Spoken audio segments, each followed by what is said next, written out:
आफाक फारूकी नए वीडियो के साथ आपके सामने हूँ। वो तो यकीनन पाकिस्तान है, सैलाब है, और एक सैलाब बला अवामी सैलाब के है ना। मकबूलियत, पॉपुलरिटी, तजिया निगार, और फिर media, electronic, social, all aspect of life के खास साहब कि हाइप की हाइप है कि लोग उनके तनकीद निगार अब आपस में हंस कर गुफ्तगू करते हैं कि खास साहब के पास जाकर शमूलियत इख्तियार करनी होगी और अपने किए में माफ़ी मांगनी होगी। बहुत मकबूलियत है, बड़ी पॉपुलरिटी है और बहुत सेंटीमेंट है अवाम में इस निज़ाम के ख़िलाफ़, इस बेईमानी, चोरी, नाइंसाफ़ी, लाकानूनियत, इसके ख़िलाफ़ बहुत नफ़रत है। मगर आप समझते हैं ये नफ़रत आज की है, कल की है, 75 साल की है? जब से इंसानी वजूद दुनिया में आया है ना, ये ऐसे ही है। हर दौर के अपने एस्पेक्ट में है। लोगों का मेरा दर्द मेरा है, मैं किस तरह महसूस करता हूँ, आपका दर्द आपका है, आप कैसे महसूस करते हैं, मगर होता दर्द ही है। ये दुनिया में जो मज़ाहिब से लेकर एक पूरी तारीख़ है ना, अखलाकियात की, ज़ाब्तों की और डिसिप्लिन की, यूनिटी की, इसके सब को जोड़ के देखें तो नटशेल एक ही है कि एक दूसरे के हुकूक खाने से रोका जा सके। ये जो हम आप जनाब करते हैं ना, तू तड़ाक करते हैं, इसमें भी पहलू वही मैशियत का ही है। जब इसकी बेसिक पर जाएंगे तो हैरान रह जाएंगे आप। बहरहाल ये कल खासाब ने जो भावलपुर के जलसे में फिर ललकारा, रोज़ ललकार रहे हैं, सरगोदा में ललकारा, हज़ारा में ललकारा, और फिर अब तो फैसलाबाद मेरे ख्याल में पहुंच गए हैं। मैं तो देखें 24 घंटे से, मैं तो आखिरी बार टीवी देखा पहली बार लाइफ में, पहली बार लाइफ में नहीं, बहुत तवील तरीन अरसे के बाद मैच देखा और very interesting, it was really interesting कि इंडियन साइड ने जब बैटिंग की तो मैंने 1.5 ओवर के बाद कह दिया कि भाई ये तो जीत गए, जो रन का रेट था और स्पीड थी। मगर फिर रिजवान ने जो खेल दिखाया है, और आखिरी लम्हे का खेल, तो भाई क्या क्या दिन याद आ गए। खैर, वहाँ से बाहर निकलते हैं तो खान साहब का जो भावलपुर का जलसा है, फिर वही धमकियाँ कि पहले तो कहते थे न्यूट्रल क्यों है, अभी भी कभी कभी कहते हैं कि अब भी वक्त है, अब भी वक्त है, मुझे ले आओ फिर ये कि न्यूट्रल है तो न्यूट्रल दिखाएं, और फिर धमकियाँ। अच्छा, जब उन सारे मामले को जोड़ के देखें ना कि धमकियाँ, नाम लिखे हुए हैं, पॉपुलरिटी भी है और इनकलाब, हर चीज़ है ना, आप समझते हैं कि इन धमकियों के बाद खान साहब इलेक्शन जीत भी जाएं तो आपका क्या ख्याल है, उन्हें इख्तियार दिया जाएगा? गौर से देखें इस रियासत को। ये रियासत मेरे आपके लिए नहीं बनाई गई थी, हम इसका ईंधन थे, ईंधन हैं, और कब तक रहेंगे ये तो खुदा बेहतर जानता है। मगर रियासत डिज़ाइन की गई थी ये इंटरनेशनल कम्युनिटी की ज़रूरत के लिए, और इसको ऐसे ही चलाने का फैसला हुआ था कि जो असल मालिक हैं वो इसे फीड करते हैं, अपने मकासद हासिल करते हैं, और जिनसे चलवाते हैं वो आपके सामने हैं। वो 75 साल से कायद आज़म ने जो तकरीर की थी 11 अगस्त की, और जिसमें कहा कि यहाँ हिंदू, मुसलमान, सिख, ईसाई, यहूदी सब आज़ाद होंगे, अपने अपने चर्च, अपने अपने मंदिर, गिरजाघर, सिनेगॉग और मस्जिद जाने के लिए, वो तकरीर रुकवाने की कोशिश की थी। हिस्ट्री है, मैं वहाँ नहीं जाऊँगा, और आज तक उसी तरह मैनेज करते हैं। लोग कहते हैं ना कि उन्हें टका, मैं भी कहता हूँ उन्हें टका टोकरी कर दिया, doesn't matter, they don't care. सामने आके बोल के दिखाए ना कोई। सोशल मीडिया पे बोल रहे हैं या आफाक जैसे लोग यहाँ से बैठ के बोलते हैं ये सोच के कि ठीक है नहीं जाएंगे, अल्लाह मालिक है। खान साहब को लेवरेज है बोलने की और दो चार लोगों को है कि इशू बनते हैं। आम आदमी दिल में सोचते रहो, बुरा जानते रहो कि हदीस नबवी है ना कि जहाँ बुराई हो रही है तो ताकत के जोर से जोड़ दो, रोक दो, और अगर ये नहीं कर सकते तो हाथ के इशारे से मना करो, और ये भी नहीं कर सकते तो दिल में बुरा जानो। तो हम और आप दिल में बुरा जानने की हद तक यहाँ मौजूद हैं इस दुनिया में, क्योंकि ताकत से जब कोई बोलने की कोशिश करेगा तो उनके पास ज़्यादा ताकत है। 11 बिलियन डॉलर का बजट है उनके पास ना, डायरेक्ट, और फिर जो इनडायरेक्ट है वो आपको मालूम है। तो जो लोग ये समझते हैं कि वो खान साहब को ये ललकार पुकार धमकियाँ उसके बाद इन्हें इख्तिदार देंगे, मुझे पॉसिबल नहीं लगता। मिरेकल तो मज़हब तो ये कहता है कि मिरेकल नहीं होते, ये पॉसिबल नहीं है। तो देखते हैं कि आने वाले दिनों में क्या है, क्या होने जा रहा है। और अगर खान साहब को अगर जितवा दिया, उन्हें ले आए, एक कन्फ्यूजन है ना अभी तक कहीं भी, जैसे खान साहब बोलते हैं चिल्लाते हैं तो लगता है कि सब कुछ डिज़ाइन है खुदा न खास्ता। और जिस तरह से भाई शहबाज शरीफ ने अपने बड़े भाई के 30 साल की सारे किए किराए पे पानी फेर दिया, कि लोग ये तो सवाल करेंगे ना कि यहाँ गैस मुसलसल गिर रही है और वहाँ बढ़ रही है, इन्फ्लेशन कहीं से कहीं चला गया है और कोई सर्टेनिटी नहीं है, फिर ऊपर से सैलाब बला आ गया, और इसमें भी लोग खा रहे हैं, खूब खा रहे हैं, खूब खा रहे हैं। मैं यहाँ का आपको ना एक लतीफ़ा सुनाना चाहता हूँ, खान साहब तो रोज़ ही चलते रहेंगे। एक ऐसा लतीफ़ा जो यकीन करें पूरे अमेरिका में ना वायरल हो गया है, और खान साहब के बेसिकली फंड रेजिंग से निकला है वो लतीफ़ा। और यहाँ पर ये कहा जा रहा है कि भाई रिसेंट हिस्ट्री में इससे बड़ा लतीफ़ा नहीं आया, सुनने को नहीं मिला, और उससे खान साहब के सियासत को समझने में भी लोगों को मदद मिली है कि किस तरह के लोग साथ हैं। मैं आपको कैसे समझाऊं, मैं रात एक जगह तकरीब में था, एक पार्टी में, तकरीब तो नहीं पार्टी थी, फैमिली अपनी आप दोस्तों की, तो वहाँ ख़ास तौर से चलवाया गया और फिर एक साहब को लाइन पे लिया गया, उन्होंने बड़े किस्से सुनाए। मैं चाहता हूँ ये लतीफ़ा सुने पहले आप और इन्जॉय करें। अस्सलाम वालेकुम फैसल, आवाज़ आ रही है? जी जी आ रही है जी, बात कीजिएगा खान साहब से। जी खान साहब, आसिफ खान बोल रहा हूँ ह्यूस्टन से। दो चीज़ें खान साहब, एक तो सुजात वर्की भी कनेक्ट करने की कोशिश कर रहे थे ह्यूस्टन कम्युनिटी की तरफ से $100,000 जो कि 20 मिलियन बनता है। लेकिन खान साहब जो दूसरी अनाउंसमेंट मैं करना चाहता हूँ, आपके एक बहुत अच्छे दोस्त हैं जो आपके सबसे अच्छे यहाँ पर दोस्त हैं, उन्होंने बोला कि टोटल रिहेबिलिटेशन प्रोसेस में अभी फैसल बता रहा है कि 1,74,74 हो चुका हुआ है। तो आपके उन दोस्त ने अनाउंस किया कि वो टोटल रिहेबिलिटेशन प्रोसेस में $2 बिलियन देंगे स्टार्टिंग फ्रॉम टुडे।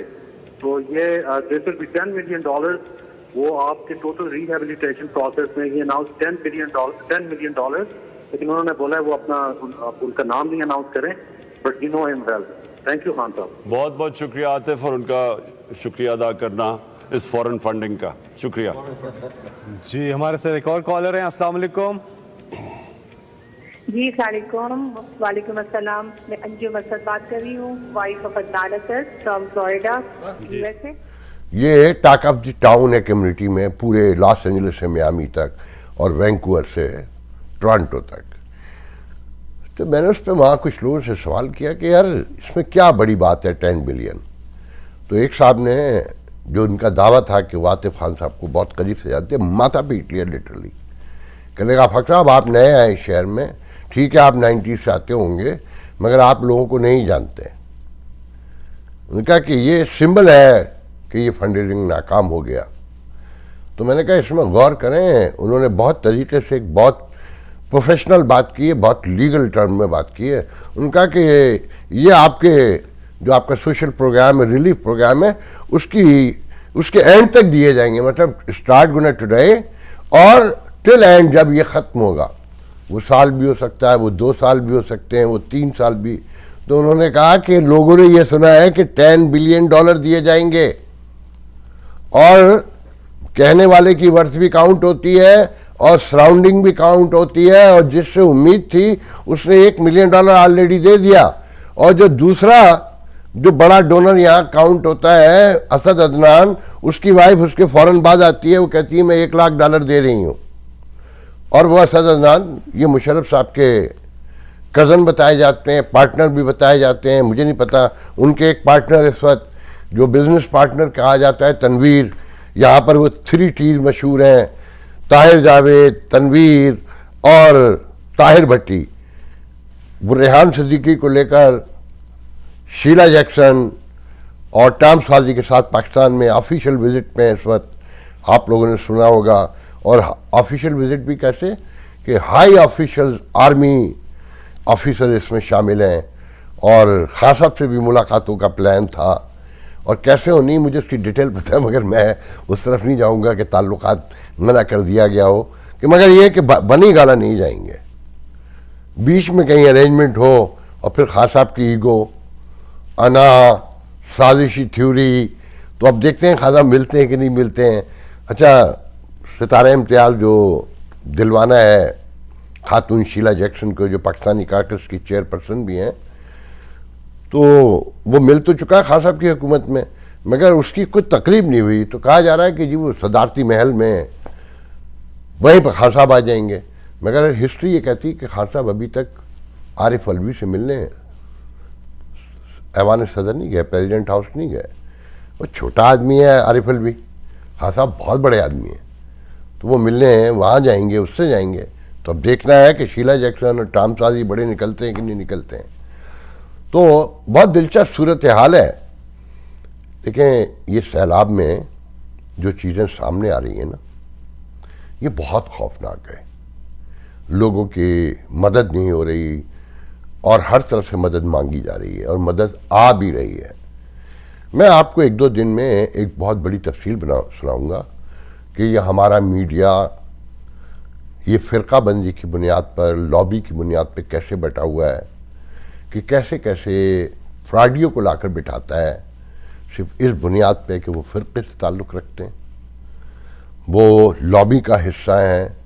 फ़ौजें बटी हुई हैं ना, सिंगर भी हर टेलीविज़न का अपना है, दानिश्वर भी अपना है, NGO जो है उसे भी डिज़ाइन किया गया है, उसमें भी लोग अपने हैं। वो के सैलाब तो गुज़र गया, मगर सिंध ने आखिरी दादू में सुन रहे थे कि जी रेले अब आ रहे हैं सैलाब के, जो गुज़र रहे हैं। अव्वल तो डैम हमारे पास हैं ही कहाँ, बंद हैं छोटे छोटे। वो एक रिपोर्ट में दिखाया जा था कि इंडिया में 780 के करीब डैम हैं, जिनमें से 200 सम जो हैं वो भरने से भी रह गए, यानी कि पानी कोई बहुत ज़्यादा नहीं था। तो मैंने आपको बहुत पहले बताया था कि 30 मिलियन पर एकड़ फीट जो है ना, 30 मिलियन एकड़ फीट पाकिस्तान ज़ाय करता है। 10 हेक्टर कहते हैं कि per annum, 10 trillion Hector per annum जो है वो ज़ाय होता है, और $21 बिलियन का पानी है ये, अगर इसकी कीमत हो। और ये 2000 अरब डॉलर की इकॉनमी ग्रो कर सकता है, वाटर प्रोडक्ट से लेकर क्रॉप्स और जो भी उसका पूरा पैराफिनेलिया पर। तो मगर हम, क्योंकि देखें मैंने बिगिनिंग में कहा कि ये रियासत एक ख़ास मकसद के लिए बनाई गई है, इसमें ख़ास हद तक तरक्की हो सकती है, इससे आगे तरक्की नहीं होगी कभी भी। ये तयशुदा मंसूबा है। तो जो लोग समझते हैं ना, जो गिनवाते हैं हमारे सियासतदान कि हमारे पास, हाँ सब तो 12 मौसम भी बताते हैं, वो 4 मौसम ही सही, सब कुछ है, पहाड़ हैं, दुनिया की सारी बड़ी चोटियाँ एक हिमालय को छोड़कर हमारे यहाँ है। वो कौन सी खूबसूरती है, वो कौन सा रंग है, वो कौन सी खुशबू है, और वो कौन सी मदनियात हैं, रिसोर्सेज हैं जो इस मुल्क में नहीं है। मगर नहीं, इसके बावजूद भी आपको मैनेज रखना है एक ख़ास लिमिट तक, कि एक आध कोई जम मार के जैसे लाटो निकलती है ना, वो आ जाए आगे, वो भी अशराफिया का फिर हिस्सा बन जाता है और आपको और मुझे हिकारत से देखता है। ये मुझे आज तक याद है कि जब अमेरिकन आर्मी इराक़ जा रही थी ना, तो जब पढ़ना शुरू किया उसको कि कैसी डिज़ाइन किया आर्मी को, क्या क्या जा रहा है, तो उसमें पता चला कि एंथ्रोपोलॉजिस्ट भी जा रहे हैं। ये ज़मीन देखकर बताते हैं, ये माहिर अर्जियात होते हैं, असल में इंसानी नफ्सियात से लेकर हर चीज़ होती है इसमें, जहाँ तक मैंने समझा है। तो ये देखकर बताते हैं कि इस खित्ते के रहने वाले कितने शर्मदार हैं, कितने बेगैरत हैं, कि ये कब कब बिकते हैं, कब ख़रीदे जा सकते हैं और कितने में खुश रह सकते हैं, इनकी सोच क्या है, इनका अकायद के हवाले से क्या नज़रिया है, ये अहले इल्म कितने हो सकते हैं। ये पूरा एक पैराफर्नेलिया मैंने बताया ना, तो सब कुछ स्टडी के साथ है, डिज़ाइन किया हुआ है, कैलकुलेटिव है कि आप कहाँ रुक सकते हैं, कहाँ चढ़ सकते हैं, कहाँ बोल सकते हैं, कहाँ लड़ सकते हैं। लड़ने की एक अब जो हिस्ट्री है वो बहुत अजब है। अब देखें ना कि हिंदुस्तान आगे बढ़ रहा है, डेमोक्रेसी भी फ्लरिश हो रही है, तो अब बताया जा रहा है, समझाया जा रहा है कि ये जो खित्ता पाकिस्तान रह गया है ना, ये था असल हिंदुस्तान में प्रॉब्लम क्रिएट करता था, ये दूसरों से मिल जाता था और हिंदुस्तान को कभी स्टेबल नहीं होने देता था। तो इंटरनेशनल पावर ने अपने मकासद के लिए इसे रख लिया कि भाई एंज से फिर एंज ही से ही। तो बहुत कुछ है बयान करने को, खास साहब को देखें। और हाँ, आखिर में कि जी अब जनरल आसिम मुनीर जो 27 नवंबर को रिटायर हो जाएंगे, अगर अभी नॉमिनेशन हो जाए तो वो आर्मी चीफ बन सकते हैं, वरना वो रिटायर हो जाएंगे आर्मी की चीफ की पोस्ट संभालने से 2 दिन पहले, जो भी होगा। तो कहा जा रहा है कि जी उन्हें बना रहे हैं। ये जनरल आसिम मुनीर वो हैं, ध्यान में रखें, जो खान साहब आए थे तो ये ISI के ISI के चीफ थे, और इन्होंने खान साहब को जाके बताया था अचानक, प्यार में खान साहब को पसंद करते थे कि इनकलाब आ गया है हमारे मुल्क में। फौजी भी इंसान होते हैं ना, हमारी फैमिलियों से हैं, हमारे ख़ानदानों से हैं, हमारे भाई चचे मामे ताऊ, यही ये लोग हैं ना। उनका कि खान साहब आपके स्टेटस को जेब नहीं देता कि आपके घर से करप्शन हो रही है, आपके इनलाज फैमिली में, और ये रियाज मलिक से जो हार आया है, और पूरी कहानी। उसके बाद खान साहब ने फ़ोन किया आर्मी चीफ को और कहा कि इसको हटाओ, क्योंकि खातून अव्वल तो जगह जगह से प्रूफ है। जो फिर ये देख लें कि लोग साथ में कौन लोग हैं अक्सरियत में।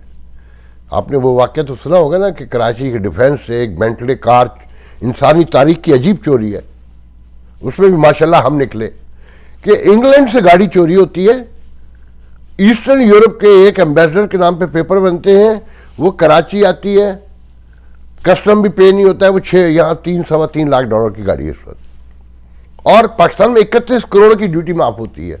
मतलब कितने खांचे हैं 31 करोड़ में, ये नोट करें। वो जो ईस्टर्न यूरोप का जो भी एम्बेसडर होगा उसके पैसे होंगे, फिर चोरी करने वालों के होंगे, लाने वालों के होंगे, आप अंदाज़ा लगाएं। मैं आपसे एक जुमला कहता हूँ ना, जो मैंने ये वाक़या सुनाया है कि ये बार्डल टाउन में, ये डिफेंस में, ये क्लिफ्टन में, ये इवन गुलशन इकबाल में, और E7 में, जहाँ जहाँ जाइए, ये जो अशराफिया रहती है, इनके बच्चे बिगनिंग में आए ना साथ, और ये नाचते हैं, ये गाते हैं हर सबके साथ। ये वही करप्ट उन लोगों की औलाद हैं जिन्होंने इस मुल्क को लूटा।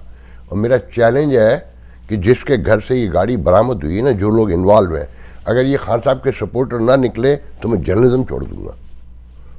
आज के लिए इतना बात है। अल्लाह हाफिज़।